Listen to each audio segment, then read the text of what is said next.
Estamos continuando a nossa série de exposições de Páscoa, somente pelo sangue. E hoje nós vamos para o capítulo 10 de Hebreus e vamos meditar nos versículos 11 a 18. Hebreus 10, 11 a 18. E o tema dessa noite é sacrifício singular. Nós vamos aprender um pouquinho mais sobre este sacrifício singular do nosso Senhor Jesus Cristo. Então, abra aí sua Bíblia, Hebreus 10, 11 a 18. Esse é o penúltimo sermão dessa série. Essa série vai se encerrar semana que vem. É uma série de um mês apenas nos capítulos 9 e 10. Então, encerraremos na semana que vem essa série de Páscoa. Hoje, então, sacrifício singular, Hebreus 10, 11 a 18. Eu trouxe também nos slides, como de costume, e o texto diz assim: Ora, todo sacerdote se apresenta dia após dia, para exercer o serviço sagrado e oferecer muitas vezes os mesmos sacrifícios, que nunca jamais podem remover pecados. Jesus, porém, tendo oferecido para sempre um único sacrifício pelos pecados, assentou-se à direita de Deus, aguardando daí em diante, até que os seus inimigos sejam postos por estrado dos seus pés. Porque como uma única oferta aperfeiçoou para sempre os que estão sendo aperfeiçoados. E disto nos dá testemunho também o Espírito Santo, porque após ter dito: esta é a minha aliança que farei com eles, depois daqueles dias, diz o Senhor, imprimirei as minhas leis no coração deles e as inscreverei sobre a sua mente, acrescenta: também dos seus pecados e das suas iniquidades jamais me lembrarei. Ora, onde há remissão de pecados, não existe mais necessidade de sacrifício pelo pecado. Vamos orar mais uma vez? Pai, muito obrigado por esse texto que nós acabamos de ler. Que o Senhor nos abençoe, ilumine as nossas mentes e nos traga o entendimento. Em nome de Jesus, amém. Amém. O Diogo me deu uma boa introdução para esse sermão, algo assim que veio nesse culto. Eu vou trazer a minha introdução, mas eu quero só refletir em Eclesiastes. Eclesiastes sempre fala que tudo se repete. E nós pensamos que nessa vida tudo se repete. E nós temos que ir constantemente diante do Senhor, e Ele usou a aplicação que nós precisamos pedir perdão constantemente ao Senhor, porque nós pecamos constantemente. Está correto. Agora, uma coisa não se repete. E nós precisamos ter clareza nisso. E é sobre isso que esse texto vai dizer. Se repetia. No Antigo Testamento, os sacrifícios para perdão de pecados se repetiam. Mas o Novo Testamento não se repete mais. O círculo vicioso de Eclesiastes é rompido no sacrifício de Cristo. A mesmice de Eclesiastes é vencida no sacrifício singular. Voltando ao slide, eu preparei hoje, para iniciar esse sermão, um lembrar dos irmãos das metáforas bíblicas sobre perdão. Eu gosto de metáforas e eu gosto sempre, em aconselhamentos, eu trago algumas dessas metáforas bíblicas sobre perdão. Rapidamente, eu trouxe 4, olha só. Metáforas bíblicas sobre perdão. Nós temos a metáfora, uma das mais conhecidas, uma das que eu particularmente mais gosto, que é a metáfora de cancelamento de dívida. Perdão é ter dívida cancelada, é ter o escrito da dívida rasgado. Então você perdoa quando você cancela a dívida, e essa é uma metáfora que explora o lado financeiro, o lado econômico. Isso está em Colossenses 2,14. Outra metáfora do perdão, que é uma metáfora que é muito utilizada, e nós temos muito nos escritos, ou havemos muito nos escritos de Paulo, é de absolvição de culpa. A ideia é que você está num tribunal, você é um réu desse tribunal, e então, em vez de você ser condenado, você é absolvido.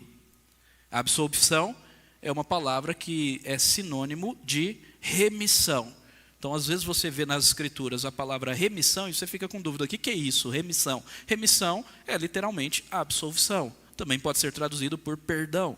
Então, absolvição da culpa. Paulo diz que não há condenação para aqueles que estão em Cristo Jesus. Romanos 8:1. Não há condenação. O réu foi julgado e liberado, declarado justo, não vai ser condenado mais. Outra metáfora que é muito comum no Antigo Testamento é a ideia de cobrir a vergonha do pecado. E essa metáfora é tão antiga quanto o pecado. Por quê? Porque ela surge de um contexto muito interessante. Olha só que interessante quando essa metáfora surge. Essa metáfora surge quando o nosso Senhor Deus matou animais para fazer roupas de peles para cobrir a vergonha da nudez de Adão e Eva no pecado. Quando eles comeram do fruto, eles se envergonharam, viram que estavam nus. O que Deus fez? Primeiro eles tentaram cobrir com folhas, não deu certo. O que Deus fez? Fez roupa de peles, ou seja, matou um animal para isso. Provérbios 17:12, nós temos essa mesma ideia, cobrir pecados. Eu já expliquei no contexto lá do primeiro sermão, que essa é a mesma ideia de quando o sacerdote oferecia sacrifício na tampa do propiciatório, ou melhor, na tampa da Arca da Aliança, que é o propiciatório. Porque ali o sangue cobria toda a tampa, e então Deus olhava para a Arca da Aliança e não via as tábuas quebradas da lei, sinal da rebeldia do povo, a vara florescida de Arão, sinal de rebeldia do povo, e o maná, que também foi pedido pelo povo em descrença. Então, cobria a rebelião do povo e Deus os perdoava. Uma vez por ano o sacerdote fazia isso. Se você quiser ver essa pregação, vai lá no nosso YouTube, eu explico direitinho. Então, a ideia é de cobrir. E por último, essa ideia parece que é a que mais nós interiorizamos na modernidade. Esquecer, não se lembrar mais do pecado.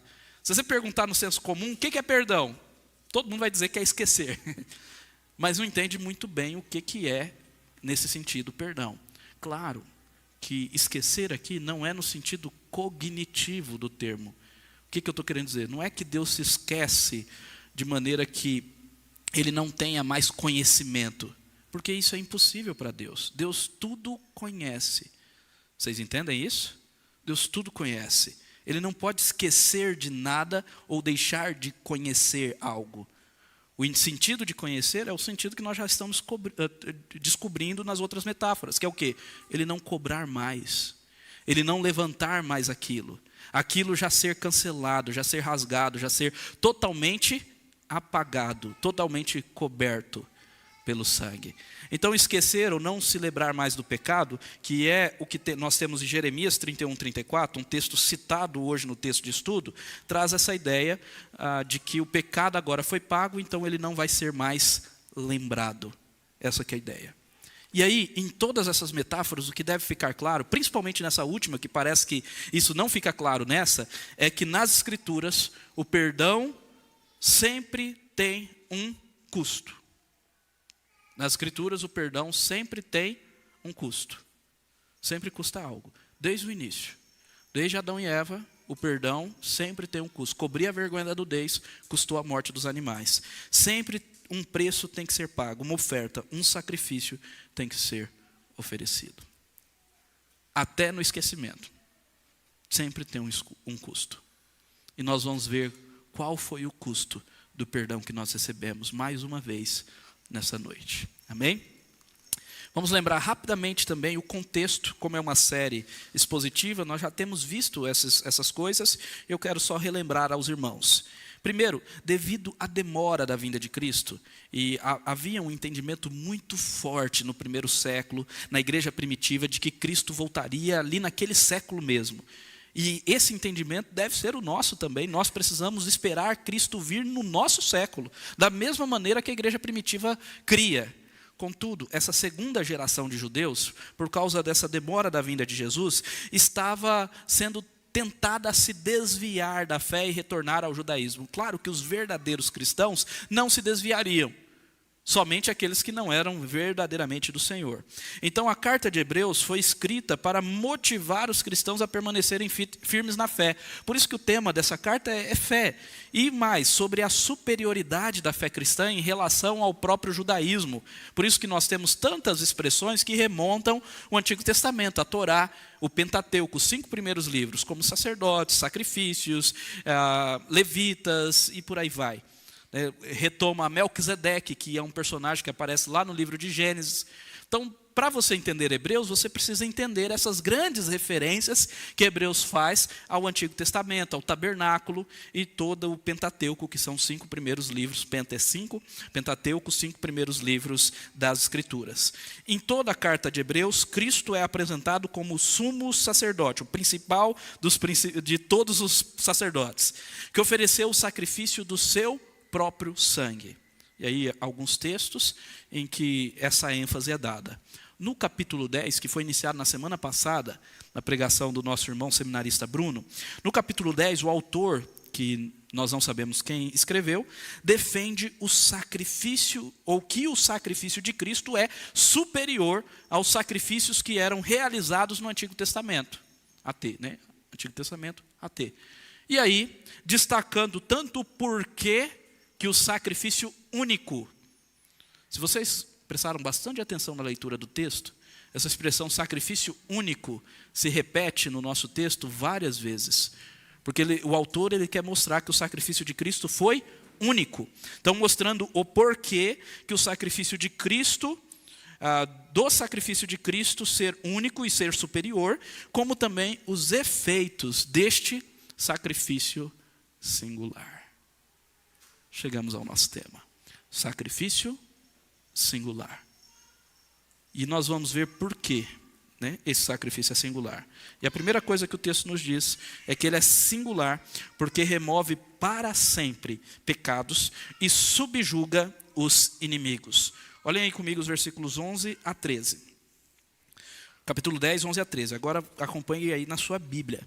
Ora, todo sacerdote se apresenta dia após dia para exercer o serviço sagrado e oferecer muitas vezes sacrifícios, que nunca jamais podem remover pecados. Aqui nós estamos vendo um contraste. O autor de Hebreus está fazendo um contraste. Esse contraste ele faz desde lá do capítulo 9. Em toda essa série nós estamos vendo esse contraste entre aquilo que Jesus fez e aquilo que era feito, justamente para mostrar que a fé cristã é superior. E o contraste é qual? Os sacerdotes do Antigo Testamento ofereciam sacrifícios muitas vezes. Muitas vezes eles faziam isso. Muitas vezes eles exerciam o serviço sagrado e ofereciam sacrifícios. E olha que interessante, uma revelação aí que ele nos traz. Sem jamais poderem remover pecados.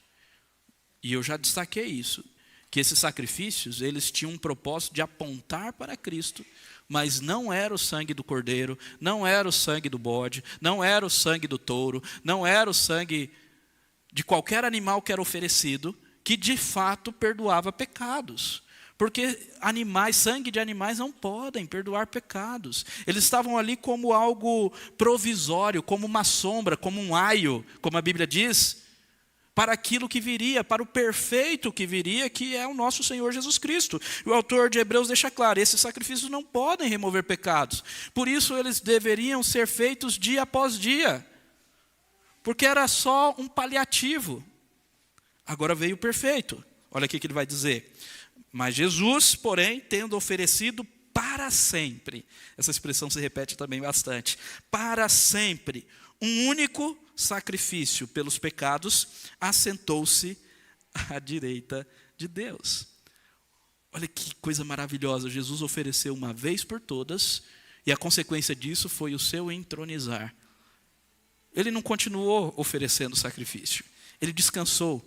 E aqui mostra também a divindade de Cristo, porque da mesma forma que o Pai, que o nosso Deus na criação, criou todas as coisas em 6 dias e no 7º descansou, ao finalizar a sua obra criacional, da mesma forma o nosso Senhor Jesus Cristo, tendo encerrado a sua obra da redenção, o que aconteceu com ele?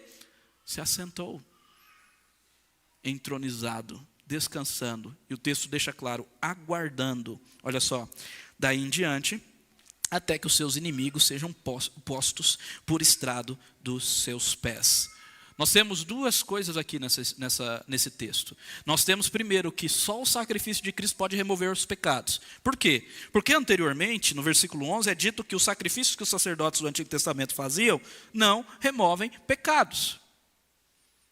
E se o de Cristo, uma vez que ele ofereceu uma única vez, ele imediatamente se acendeu, foi exaltado, foi glorificado, foi honrado, foi entronizado, o texto está nos dizendo que o sacrifício dele foi aceito, de tal forma como nunca jamais havia aceito qualquer outro sacrifício, ao ponto dele ter sido glorificado e entronizado. E nos mostra que o sacrifício de Cristo é perfeito, em detrimento dos sacrifícios humanos. Talvez para você não viveu o judaísmo, para nós não vivemos o judaísmo, e talvez para nós, não, mas está bom, eu nem oferecia cordeiro diante do altar do Senhor, mas muitos de nós viemos do catolicismo. E o catolicismo fala sobre sacrifícios. Não só o catolicismo, vários outros ramos do cristianismo. Fala da necessidade de você ter que oferecer sacrifícios pessoais para serem aceitos por Deus. Como subir uma escadaria, como se autoflagelar em alguns casos, que chega ao extremo, como fazer certas romarias. E talvez você nunca foi de outra igreja, foi presbiteriano. E como presbiteriano você acha que fazer o que você está fazendo aqui é um sacrifício para você ser aceito a Deus. Apesar de que o culto é chamado de sacrifício racional, mas a motivação é outra. É sempre por gratidão e nunca por tentativa de autojustiça. O ponto é, irmãos, nenhum dos sacrifícios humanos que nós fizermos nos fará mais aceitos diante de Deus. E não podem remover pecados. Somente o sacrifício singular de Cristo. Somente o sacrifício singular de Cristo. Mas o texto ele não revela só que remove pecados, mas também que vence os inimigos. Quando fala que ele está assentado à direita de Deus entronizado, aguardando daí em diante, uma citação do Salmo 110, e eu trouxe ele aqui também, olha, Salmo 110, versículo 1, olha só. Disse o Senhor ao meu Senhor, sente-se à minha direita até que eu ponha os seus inimigos por estrado dos seus pés, abaixo dos seus pés. E mais uma vez, 1 Coríntios 15, 25 e 26, Paulo citando esse mesmo texto, ele diz, porque é necessário que ele reine. Quem? Jesus. Jesus está reinando. Até que tenha posto todos os inimigos debaixo dos seus pés, e o último inimigo a ser destruído é a morte. É o reino subjugador de Cristo. Jesus está subjugando todos os inimigos. Na verdade, o Pai está colocando todos os inimigos debaixo dos pés do Filho. E Jesus está guardando isso. Quem são esses inimigos? São todos aqueles que são contrários a Cristo, que rejeitam a Cristo.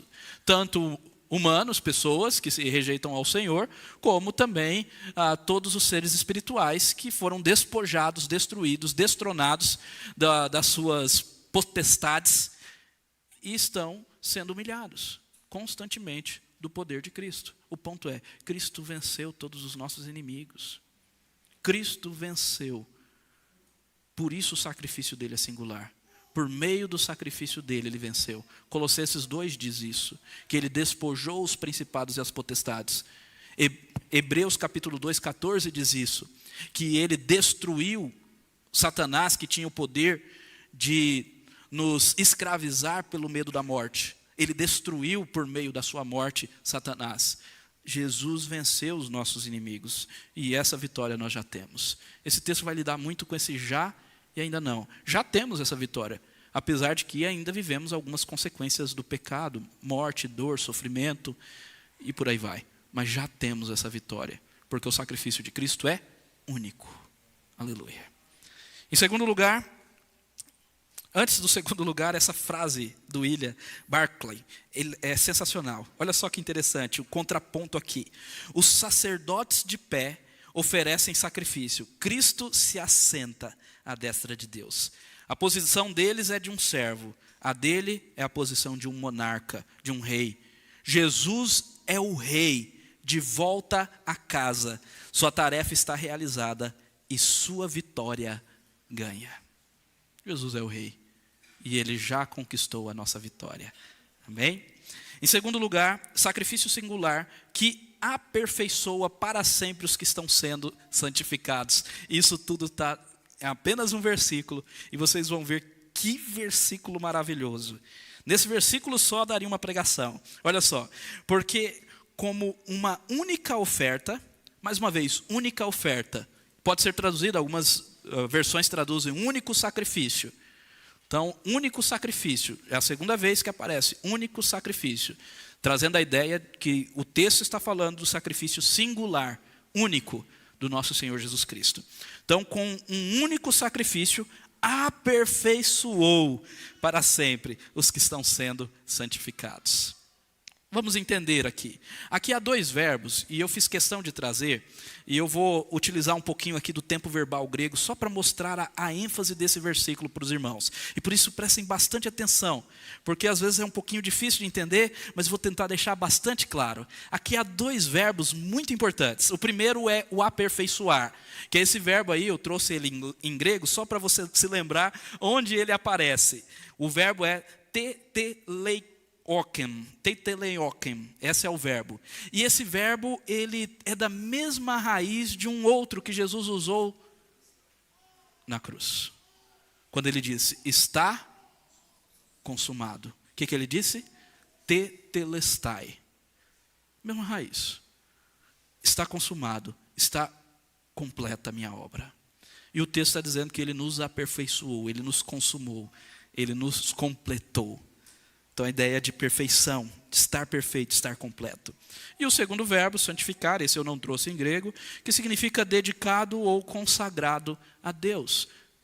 Agora, olha que detalhe sensacional, prestem atenção nisso. O texto diz, com uma única oferta aperfeiçoou, com uma única oferta tetelestai. Vocês estão vendo a cena? Conseguem ver? Com uma única oferta, completou, está consumado. E o que é interessante é que aparece aqui o tempo verbal perfeito, que significa o quê? Uma ação completa no passado, com efeito e progresso no presente e futuro. A ação está completa, é perfeita. Nada mais. Um único sacrifício é singular. Com um único sacrifício ele aperfeiçoou. A obra de Deus em nós, Jesus já completou na cruz. Como assim? Esse é o já e ainda não. Porque o texto continua. Aperfeiçoou quem? Os que estão sendo santificados. O tempo verbal agora é particípio presente. E aí a gente usa uma expressão grande, uma expressão verbal, para tentar traduzir um verbo só. Os que estão sendo santificados é um único verbo que aparece lá no grego. E a gente traduz, os que estão sendo santificados. Estar sendo, particípio presente, que aponta uma ação presente que continua no futuro. Ou seja, ele aperfeiçoou, ele já fez algo no passado, mas tem algo que está sendo feito. Nós estamos sendo santificados. E esse algo vai continuar. E a garantia que vai completar é que nós já somos aperfeiçoados. Vocês estão conseguindo ver o que eu estou querendo mostrar? Eu estou mostrando o seguinte: somos perfeitos em Cristo e estamos sendo santificados nele. Já somos perfeitos por meio do sacrifício de Cristo e estamos sendo santificados. Uma coisa é a identidade. O que você é filho, você é perfeito no Senhor. Outra coisa é a santificação, é a consagração que está sendo feita gradualmente, diariamente. E uma é consequência da outra. Nós já somos dele. E é isso que deve nos identificar. Mais uma vez eu venho falar que o nosso auto-sacrifício pessoal não pode ser a nossa identidade. Que o seu exercício espiritual, religioso, não pode ser a sua identidade. Que as suas obras não podem trazer a sua identidade. O que você tem ou o que você faz não pode trazer a sua identidade. Às vezes você está buscando identidade naquilo que você faz. Ou naquilo que você tem, dinheiro, etc. e tal. Não. A sua identidade está no fato de que em Cristo você já é perfeito. É filho, já foi aperfeiçoado, a obra já foi completada. E aqueles que são dele jamais serão lançados fora. Não é essa a palavra do Senhor? Aquele que vem a mim jamais o lançarei fora? Agora nós estamos sendo santificados. Mais uma frase para nos ajudar nisso. Richard Phillips, que é um comentarista, ele fala, a regra cristã é esta: devemos ser o que somos em Cristo. Você é perfeito em Cristo, então você deve ser perfeito. Santificação. Uma vez que fomos feitos perfeitos em Cristo, por meio do seu sacrifício, estamos agora nos tornando santos de maneira prática. A santidade é o nosso destino estabelecido. Por isso ela está se tornando nossa realidade presente.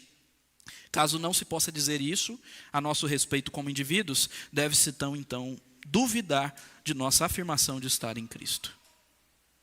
Entenderam?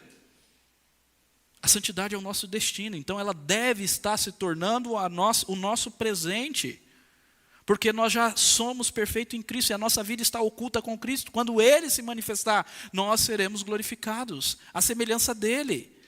Claro que já temos a salvação, a perfeição, a completude, mas ainda não, porque continuamos pecando. Por isso que nós precisamos continuar no processo de santificação. É sensacional isso. O cristianismo é extraordinário, porque você não ouve isso em lugar nenhum. Você é perfeito naquele que te amou. Você é santo naquele que te amou. Ao mesmo tempo, você precisa continuamente abandonar pecado e ser aquilo que você já é naquele que te amou. Devemos ser o que somos em Cristo. Amém? Em terceiro lugar, o sacrifício singular firma para sempre, e sempre essa ênfase, o para sempre, a aliança pela remissão de pecados. Na continuidade do texto, o autor ele traz uma citação. Ele diz: e disto nos dá o testemunho também do Espírito Santo, porque após ter dito, esta é a aliança que farei com eles, depois daqueles dias, diz o Senhor, imprimirei as minhas leis no coração deles, e as inscreverei sobre a mente deles. Acrescenta: também dos seus pecados e das suas iniquidades jamais lembrarei. Aqui ele está citando Jeremias 31. Ele não cita toda a porção, porque ele já havia citado anteriormente toda a porção. Lá no capítulo 8 a 12, ele vai citar Jeremias 31 a 34. Aqui ele escolhe apenas 2 versículos. E eu quero fazer 3 destaques dessa citação de Jeremias. Primeiro, que ele nos revela que Jeremias, aquilo que nos foi trazido, a revelação que nos foi trazida por meio de Jeremias é uma revelação do Espírito Santo. Ele diz: nisso nos dá testemunho o Espírito Santo. Ele está dizendo o quê? Que o que Jeremias escreveu não foi Jeremias que escreveu, somente sozinho. Ele escreveu, claro, mas foi o Espírito Santo que inspirou a escrita. Ele não estava só. O que Jeremias escreveu é a palavra de Deus. O testemunho do Espírito Santo. Isso é maravilhoso. Entender a palavra de Deus como inspirada pelo Espírito e como testemunho do Espírito a nós. Essa é a primeira coisa. A segunda coisa é que a nova aliança tem a ver com santidade de vida. Uma vez que imprime a lei de Deus em nosso coração e a nossa mente. Olha só. Imprimirei as minhas leis no coração deles e inscreverei sobre a sua mente. Mente e coração. O autor ele está trazendo esse texto a nós para reforçar aquilo que ele disse anteriormente, que aquele que nos aperfeiçoou está nos santificando. E qual é a forma que ele está nos santificando? Transformando a nossa mente e o nosso coração, renovando o nosso modo de pensar e também os nossos desejos, as nossas afeições, os nossos afetos que estão no coração.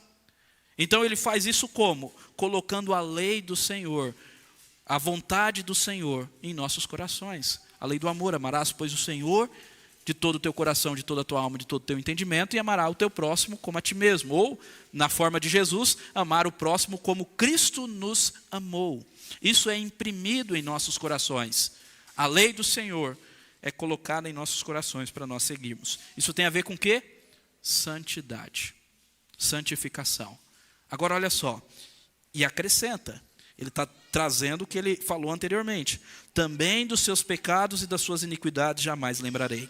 Então, por que nós temos um relacionamento de aliança com o nosso Senhor? Por quê? Porque Ele perdoou os nossos pecados. Então, a nova aliança só é firmada a partir da remissão dos pecados. Através do sangue, claro, do sangue de Jesus. Isto é, a partir do perdão pleno concedido aos de Cristo. É essa a conclusão dele no versículo 8. Ele vai dizer: ora, onde há remissão de pecados, não existe mais necessidade de sacrifício pelo pecado. Vamos entender esse texto. Parece que o versículo fica difícil, né? Onde há remissão de pecados, não existe mais necessidade de sacrifício? Como assim? Olha outras versões. A NVI, ela traz o seguinte, esse versículo: onde esses pecados foram perdoados, não há mais necessidade de sacrifício por eles. E a NVT, nova versão transformadora, traz assim: onde os pecados foram perdoados, já não há necessidade de oferecer mais sacrifícios. É essa a ideia. O que o texto está nos revelando é o seguinte: uma vez que Jesus ofereceu o sacrifício uma vez por todas, não há necessidade de mais sacrifícios. O que nós fazemos não são sacrifícios para que Ele nos perdoe. Ao contrário, tudo é gratidão. Tudo deve ser motivado por aquilo que Ele já fez. Vocês estão entendendo? Não preciso mais oferecer sacrifícios, tentando me autossalvar pela minha autojustiça. Tudo alto, né? E eu vou ser autocondenado, né? Vou para o inferno, porque minha autojustiça nunca vai ser suficiente. Agora, onde os pecados foram perdoados, a pergunta é: o seu pecado já foi perdoado? Não existe necessidade mais de oferecer sacrifício, porque não há mais condenação para aqueles que estão em Cristo Jesus. E meus irmãos, Deus é justo. Ele não condena duas vezes o pecado. Às vezes a gente usa essa linguagem, né? Eu não vou fazer isso porque senão Deus vai me condenar. Você já usou? Deus não condena duas vezes o pecado. Se Ele condenou Jesus, Ele jamais te condenará. Deus não é injusto. Ele pode disciplinar, é outra coisa, totalmente diferente. Disciplina como um pai que ama os seus filhos. Condenação não. Disciplina, o autor de Hebreus vai trabalhar lá no capítulo 12 e 13. Mas nós não vamos chegar lá não, você pode ler para você conferir. Mas condenação não. Por quê? Porque os pecados já foram perdoados. Amém?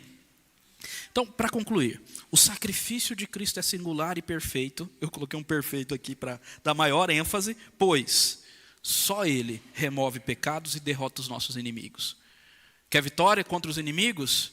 Você precisa do sacrifício de Cristo na sua vida. Oração, jejum, busca, é isso. Só Ele nos aperfeiçoa e nos santifica para Deus. Só Ele.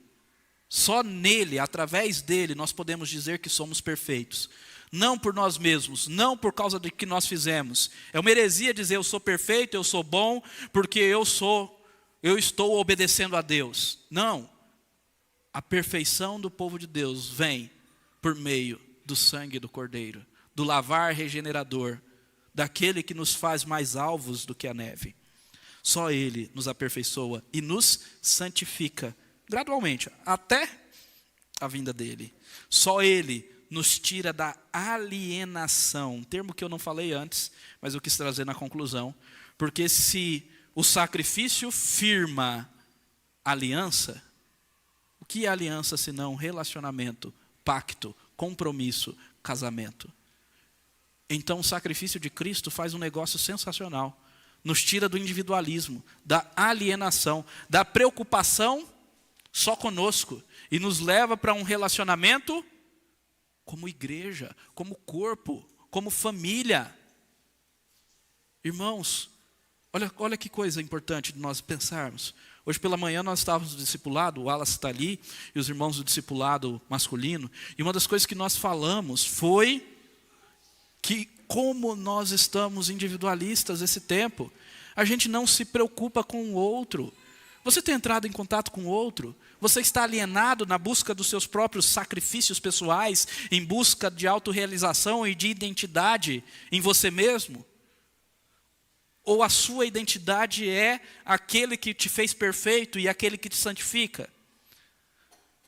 Vai atrás do seu irmão, saia da alienação, viva a comunhão. Ele nos tira da alienação e nos leva para uma aliança primeiro com Ele. Oração, leitura da palavra, devoção. E depois com o próximo, com o povo, como igreja. E isso para sempre. Por 3 vezes o texto diz para sempre. Para sempre. Aliança é para sempre. Perdão é para sempre. Santidade e aperfeiçoamento é para sempre. E assim o autor de Hebreus também termina. Vamos lá em Hebreus 13? Eu não trouxe o texto aqui não, você tem que abrir aí na sua Bíblia. Aqui nós temos a doxologia, que é o louvor final do livro de Hebreus, da carta de Hebreus. E o louvor final da carta de Hebreus diz, ora, 13:20, o Deus da paz, que tornou a trazer dentre os mortos o nosso Senhor Jesus, o grande pastor das ovelhas, pelo sangue, só pelo sangue, da eterna aliança, essa que nós estamos, não somos alienados mais, não vivemos sozinhos, não somos individualistas, que esse Deus aperfeiçoe. Já somos perfeitos, mas estamos sendo aperfeiçoados e santificados. Aperfeiçoe vocês em todo o bem, para que possam fazer a vontade dEle, que Ele opere em nós e que é agradável diante dEle, por meio de Jesus Cristo, a quem seja a glória para sempre. Tudo o que Ele faz, o sacrifício único, o sacrifício singular, no final das contas, redunda glória a Deus, para todo sempre. Só Ele é glorificado. Eu quero finalizar agora com as aplicações bem rapidamente. Primeiro, você tem certeza do perdão e da salvação em sua vida? Mais uma vez eu estou falando de certeza. A Bíblia fala que é possível ter a certeza. O Espírito Santo confirma com o nosso espírito que somos filhos de Deus. 1 João 5 diz que todas as coisas foram escritas para que nós tenhamos certeza. Certeza da vida eterna. Se tem um filho, tem a vida. Se não tem um filho, não tem a vida. João vai nos dizer. Você tem certeza do perdão? Parece que todo esse texto, o autor de Hebreus está querendo deixar claro. Olha, se ele perdoou, jamais se lembrará. Você não precisa oferecer outro sacrifício. Você não precisa fazer de novo. Ele já perdoou.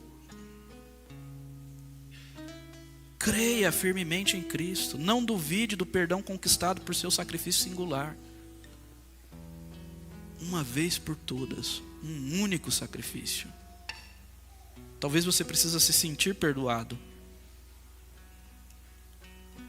Então busque o Senhor, creia no perdão. Talvez você precise perdoar. Aprenda com Cristo perdoar, porque todo perdoado, perdoa. Vamos de novo? Todo perdoado, perdoa. Essa é uma verdade tão simples, tão verdadeira e tão difícil. Tão difícil. Você tem buscado identidade nos atos de Cristo? Ou em seu auto-sacrifício? O que te faz o que você é? Sua autojustiça, sua autorrealização, sua moralidade pessoal, seu dinheiro, o que as pessoas falam de você? Em nome de Jesus, se arrependa da sua autojustiça. Não é pelo que você faz, é pelo que Ele fez. Se você não entendeu isso, volte para o Evangelho. Creia na boa notícia. Ele já fez uma vez por todas. E não precisa de outro sacrifício. Não é isso que nós aprendemos. Se já fomos perdoados, não há necessidade de outro sacrifício. Claro que você vai buscar o bem. Fazer as coisas. Por quê? Porque você já é perfeito nele. E isso agora vai ficar evidente no tempo e no espaço. Na sua vida cotidiana, no seu dia a dia. Por isso eu pergunto, você tem sido santificado em Cristo? Consegue ver seu progresso? Se você não consegue ver seu progresso, hora nenhuma. Às vezes você tem o dia, a data, a hora, o local que você se converteu. Eu, como nasci na igreja, eu não tenho o dia, a data, a hora. Simplesmente uma hora, entendi o Evangelho. Mas quando entendi o Evangelho, eu consigo ver. Às vezes um momento progresso maior, às vezes umas quedas assim de ladeira abaixo, sai rolando, sai machucando tudo. A vida do cristão é quase um loop, né? Mas consigo ver. E não pela minha força, mas pelo próprio Espírito, tirando os desejos malignos e colocando novos desejos, imprimindo no coração a sua lei. Você consegue ver em você? Em você, não é no outro, em você. Então, meu irmão, se não, busque o Senhor, ore, clame, jejue. Há quanto tempo você não jejua pela sua santificação? Se renda, dependa. Santidade, santificação é muito mais um exercício de dependência do que qualquer outra coisa. Você tem desfrutado do seu relacionamento de aliança eterna com o Senhor? Você está num casamento com o Senhor. Pergunta: casamento sem comunicação dá certo? Quem é marido, quem é mulher? Se você não conversar com a sua esposa ou com o seu marido, vai dar certo? Imagina o casamento da igreja com Cristo, que não tem conversa, que não tem honra, que não tem respeito, que é tudo uma expressão feia que a gente usa, nas coxas. Como que isso vai dar certo? Desfrute dessa vida que você tem e do compromisso, porque é um compromisso, casamento é compromisso, aliança é pacto, compromisso com a glória do Senhor, porque no final das contas tudo é para a glória dele. Curva a cabeça e ore.